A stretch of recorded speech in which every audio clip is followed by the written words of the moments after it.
তা দেখো এই দুর্গা পূজাটাই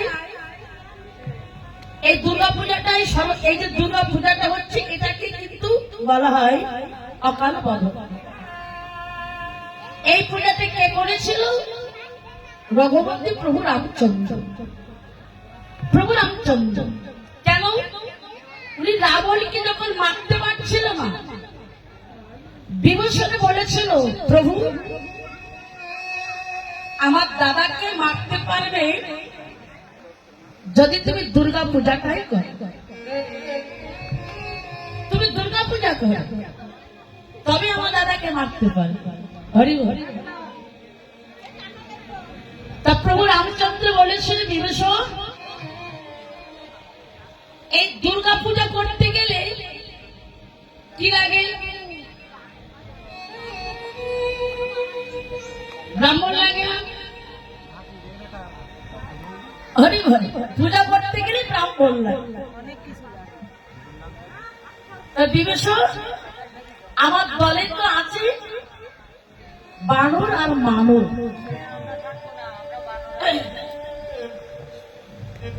বিভীষণ বলেছিল ব্রাহ্মণ যদি থেকে থাকে একমাত্র আছেন আমার দাদা বিভীষণ, রামচন্দ্র, রাবণ খাবো। হরি হরি। সোনার লঙ্কায় রাবণ। দেখুন বাবা, তো লক্ষ্মণকে পাঠিয়ে দিয়েছি, তো লক্ষ্মণ তো যাচ্ছে একটা অস্ত্র নিয়ে যাচ্ছে। তো প্রভু রামচন্দ্র বলছে লক্ষ্মণ তুমি তো যাচ্ছ, তুমি ওই অস্ত্র নিয়ে যেও। তো লক্ষ্মণ মনে মনে চিন্তা করছে যত হোক সে তো আমার শত্রু, নিয়ে যায়। চুরি করে একখানা অস্ত্র নিয়ে গিয়েছে। সোনার লঙ্কায় যে যখন ডাক দিয়েছে মা, অমা চমকে উঠলেন মন্দদেব। সোনার লঙ্কায় মা বলবার মতো আমাদের দিক কেউ কাউকে রাখি মা বলে ডাকলো কে? দরজা খুলে দেখলে ছোট ঠাকুর লক্ষ্মণ এসেছে। লক্ষ্মণ যখন এসেছে লক্ষ্মণকে সোনার সিংহাসনের উপরে বসায়, ঘটিতে করে জল দিয়ে লক্ষ্মণের চরণ দুখানা ধৌত করলে। কে যেন সংবাদ দিলে মহারাজ তোমার বাড়িতে দেখলাম ছোট ঠাকুর লক্ষ্মণ এসেছে। মহারাজ ছুটে এসে দেখলেন মন্দাদরী লক্ষ্মণকে সোনার সিংহাসনের উপরে বসাই চরণ ধৌত করছে। রাবণ বলে উঠল মন্দাদরী তোমার তো কোনো সন্তান না, মা বলবার মতো তো কাউকে রাখলো না, সবাইকে একে একে মেরে দিল, বংশে বাতি দেবার মতো কাউকে রাখলো না, তোমার কোল তো খালি, তুমি পারলে না লক্ষ্মণকে তোমার কোলের উপরে বসাই। কত বড় ভক্ত! আমরা অনেকে মনে করি যে রাবণের মতো সোনার লঙ্কায় দুষ্ট আর কেউ নয়, কিন্তু রাবণের মতো বড় ভক্ত সোনার লঙ্কায় কেউ ছিল না। মন্দাদরী যত তুমি সোনার সিংহাসনের উপরে বসালে, তুমি কি পারলে না? মন্দাদরী তুমি কেন ঘটিতে করে জল দিয়ে চরম ধৌত করছো? তুমি কি পারলে না মন্দাদরী? তোমার চোখের জলে চাদর ধোয়াইছে, তোমার চোখের জলে চাদর ধোয়াইছে। মন্দাদরী তুমি কি পারলে না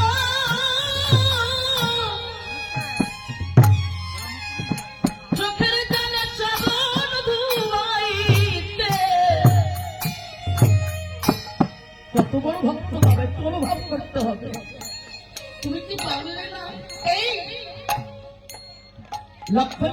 কেন এসেছি?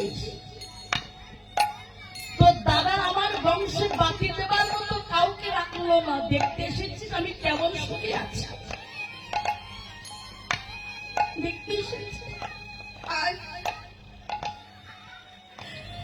আমি সবাইকে হারাই, আমার বুকের ভিতরে যে আগুনটা জ্বলছে, আমি একটু তোকে আমার বক্ষ বাজিয়ে জড়িয়ে ধরে সেই আগুনটা একটু আয় নয়, একবার আমার বক্ষে আয়। লক্ষণ আসছে না কেন?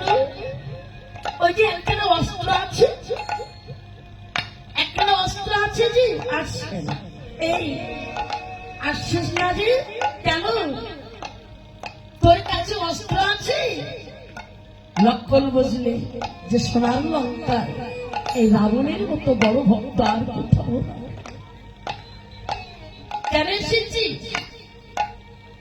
লক্ষণ বললেন আমার দাদা পাঠিয়েছে। কেন? দুর্গা পূজা করবো। তা ব্রাহ্মণ লাগবে তো? দাদা পাঠিয়েছে রাবণকে মারবার জন্য, রাবণকে দিতে পাঠিয়েছে।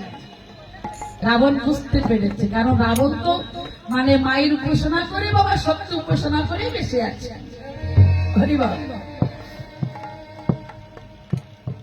এদিকে বললেন দাঁড়া আমি একটু গুছিয়ে আসি।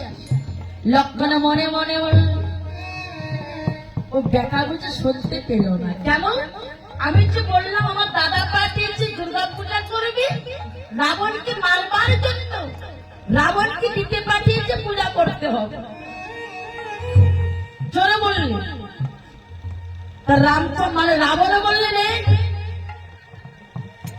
তুই মনে ভেবেছিস আমি শুনতে পাইনি? আমি শুনতে পেয়েছি, তুই দাঁড়া আমি গুছিয়ে আসি। আমার রাবণ যখন গুছিয়ে বেরিয়ে পড়লেন, মন্দাদরি জানে আমার স্বামী তো কোনদিন আর ফিরে আসবে না। মন্দাদরি জানে যে আমার স্বামী আর ফিরে আসবে না। লক্ষণ যখন রাবণকে নিয়ে যাচ্ছে, মন্দাদরি ছুটতে ছুটতে ছুটে গিয়ে লক্ষণ হাত ধরে চেপে ধরেছে।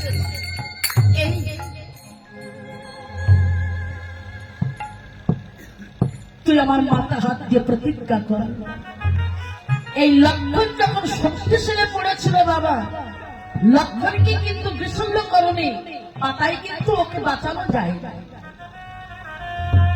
একজন সতী নারী দুঃখ লেগেছিল, আর এই সতী নারীর দুঃখটা দিয়েছিল কে জানেন?